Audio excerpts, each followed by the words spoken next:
How has your term gone? We're getting to the end of the term right now. How did it go? Let's think back. Did you feel relaxed, calm, in control, and on a mission, achieving goals wherever you went? Or have you felt discombobulated, completely stressed? Oh my God, you can't wait for the holidays. Why isn't this over already? Let's have a chat about how you're going to get to the first one next term, shall we? Hi, I'm Selena Woodward, and I'm an English and drama teacher, university lecturer, and with edufolios.org, a big-time reflective practitioner.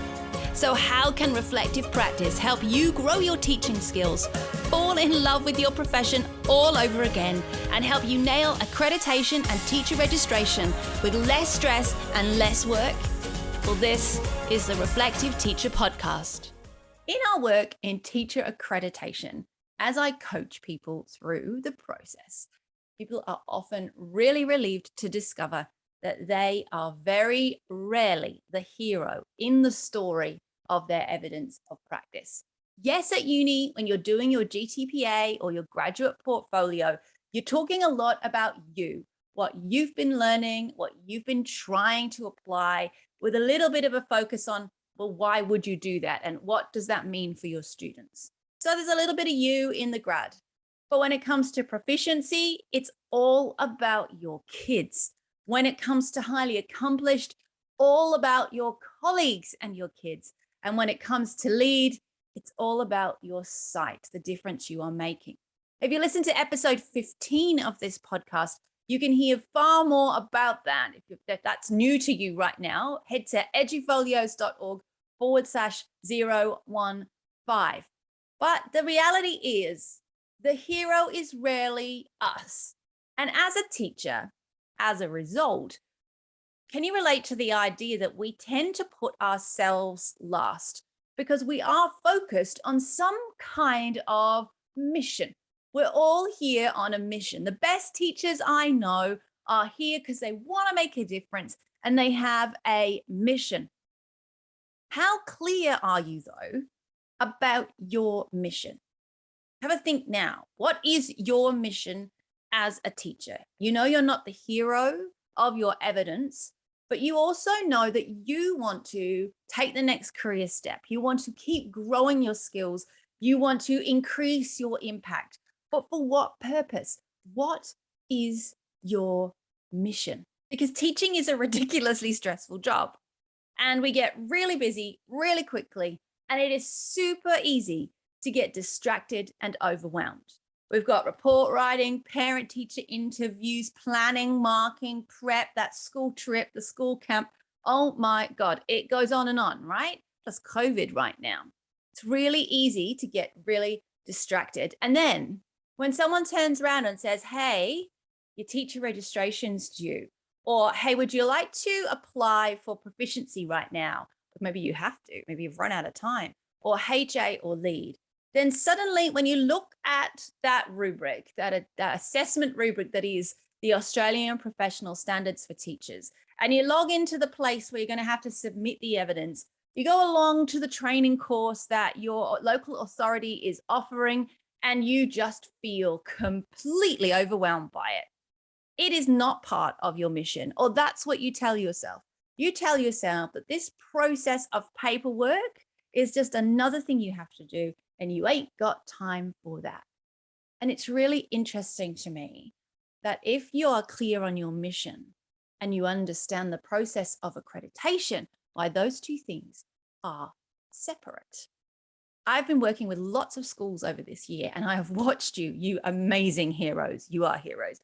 Working in some really, really, really ridiculous situations where half your staff are off today and you don't know what day it is anyway, and it's just really stressful. But I know that every single one of those teachers has a mission. But I also know that they're not really always that focused on it, because we as teachers really want to be everything to everyone. Well, I do. Maybe I'm talking about myself. It's really easy to say yes to things. It's really easy to want to support and help. We are all very natural, nurturing people. If you ask me as a teacher, what is my mission? I'll say something about wanting to help kids. I'll probably tell you about how let down I felt by some teachers that I had and how that spurred me, social justice brain, and I have, to be the better teacher, to make sure that never happened to another child again. Can you relate to any of that? The story is big, and I'm not particularly clear on what it is I'm trying to achieve, how I'm going to get there, and why I'm doing it. I just have this sense of urgency, but there's no plan. Now, all of these podcasts that I'm recording at the moment are really highly influenced by Donald Miller. I'm doing a course with him right now, an online course. It's amazing. And I've just finished a module. It's all about business, really, but I finished a module on productivity. And it really got me thinking about my mission as a teacher. Now, he has an amazing sort of framework or scaffold to help us define our mission.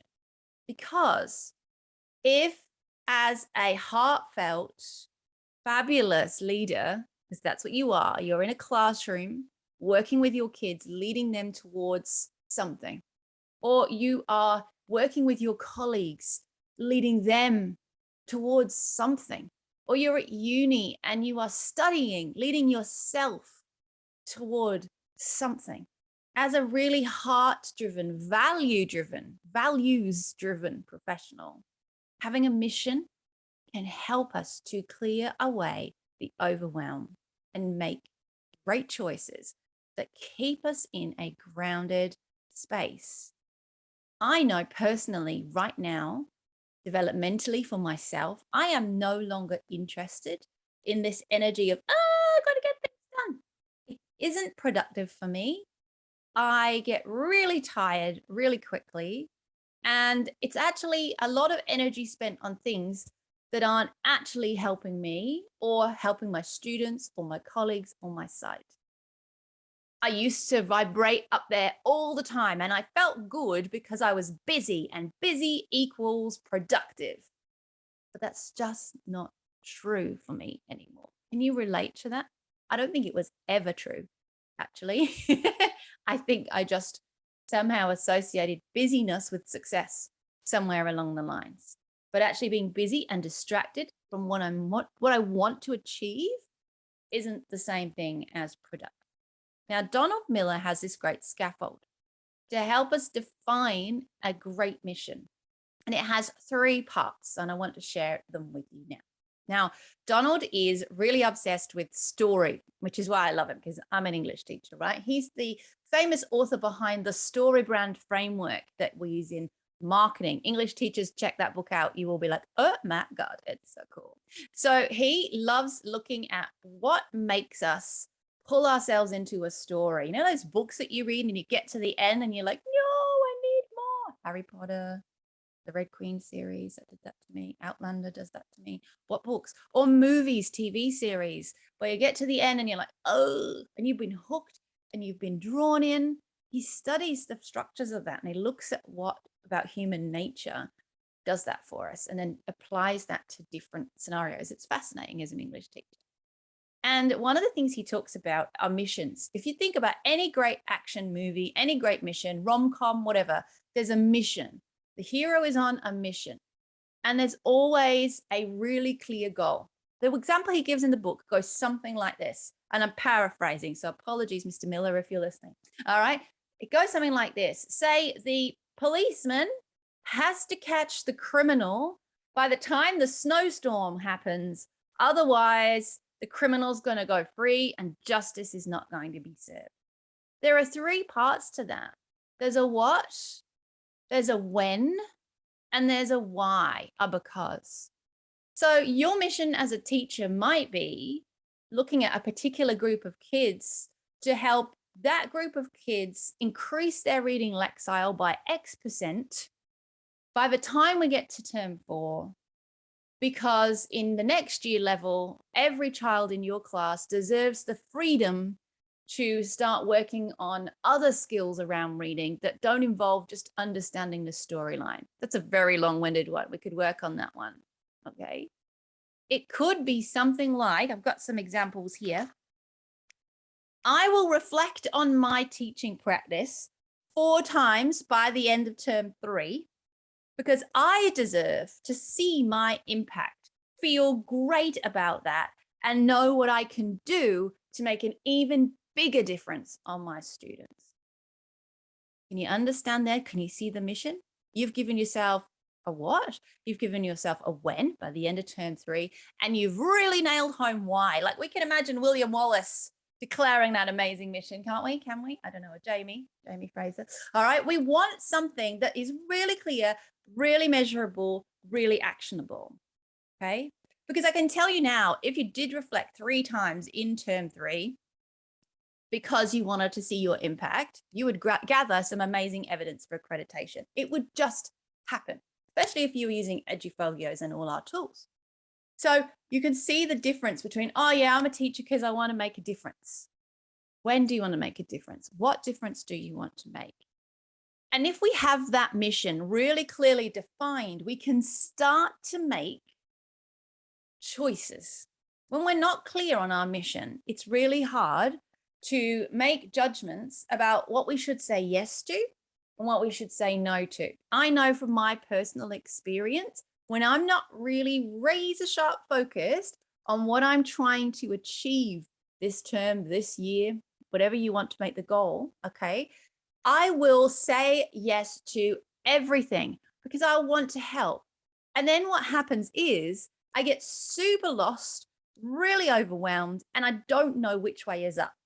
And Donald Miller explains that this is a little bit like when a writer gives a character everything. Like in a novel, you wouldn't include everything. You know, like I always laugh, no one ever goes to the toilet in Neighbours, do they? We don't need to know about that, all right?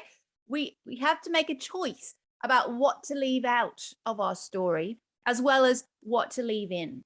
And if we're really clear on the mission that we're trying to achieve, then we're only going to choose the things that help us to get where we're trying to go. Now, this is a really good thing to teach your kids too. SMART goals are great, but what if they were all on a mission? My kids would love that. What is their mission? What is their personal learning mission? What are they going to say yes to? What are they going to say no to? He says that whenever you say no to something, you are leaving more room to say yes to something that will help you on your mission. So when you get asked to do that working party, when you get asked to review those reports, when you get asked to run that thing or go there or do this, or can you can choose to say no. I'm going to repeat that again. When you get asked, you can say no. It is your line manager's job to ask you, and you can say no, and you can justify why, and they can go find somebody else for whom that task aligns with that person's mission or what they're doing. Okay? You can say no. It is a choice that you can make. You don't have to go no and be rude, but you can say no, and you can protect your time and make choices that mean that you are going to stay on your mission. So if you have chosen to reflect 3 times in term 3, you're going to choose to protect that time to make that happen. You're going to say no and defend that time if anyone tries to take it away. If you've chosen to work on those reading skills, you're going to make sure that your lesson plans, your unit plans, your timetabling allows space and time for that. You're going to put your efforts into researching what you need to do to get those levels up. You're going to be really razor focused, and you're going to be able to reflect on those things too, which will be awesome. So today I am asking you to define your mission. What are you trying to achieve? By when? Because of what? What are you trying to achieve? By when? And because of what? And I want this mission to be something you repeat to yourself at the top of your planner, in your head, during meetings. Keep repeating it. Make it your mantra, your mission, and stay focused. So that in term 3, let's experiment with this idea of staying on mission. Let's experiment with what happens when we focus on that mission. Does everything else start to back off because you learn to say no? Or is it that you reframe the things you say yes to because you feel you have to, but you reframe them to bring them back to your mission? That's kind of what I spent my career doing in the UK. Yeah, I had to do all this paperwork. So I learned to reframe that to make it match my mission of supporting my students in whatever it is we were doing. If I had to do leveled grades every 6 weeks, I wasn't just going to do that and hand that to the boss. I was going to find a way to make that do something great for my students on whatever mission we were working on together. Is there a way you can reframe it to connect to your mission, or say no so you stay focused? Maybe you're going to say yes to your own professional development and career growth this coming term. And maybe you're going to say no to something else to make room for that. You have complete autonomy and complete control over that. You can start to build a to-do list with priorities on it and with secondary things on it, so that your brain gets used to bringing everything back to your mission, to your goal. And in next week's podcast, I'm going to share that with you. How do we spend time planning our time, not just our lessons, but our time, so there is room for reflection, so there is room to keep focusing back on that mission, whether that be a lead project that we're writing about, whether that be some PD we're doing with our colleagues and how we're measuring our impact on that, whether that be something we're doing for our kids in our classroom and how we measure the impact of that. Remember that I am on an absolute mission to help you understand your impact, to increase the celebration in our profession. And I want to say thank you to you for all the work that you have just completed in this last term. Despite all the craziness, you are amazing. You deserve cheesecake, wine, coffee, chocolate, whatever you need to celebrate. Thank you so much.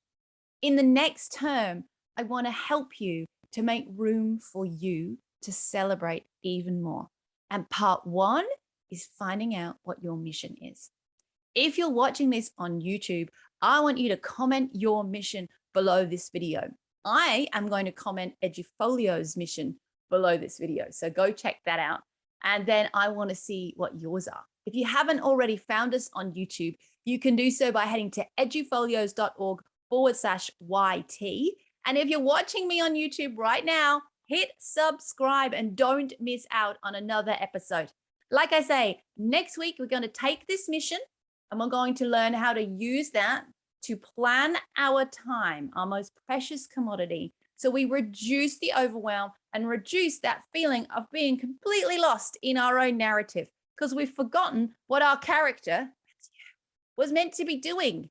Ooh, okay, let's get moving with this. What is your mission? Share it with me in the comments on YouTube. Share it with me by taking a picture and sending it to us by DM over Instagram or Facebook. Let me know what your mission is. And then next week, I'm going to give you some steps to help you stay focused on that mission so that next term feels cool, calm, in control, and so productive.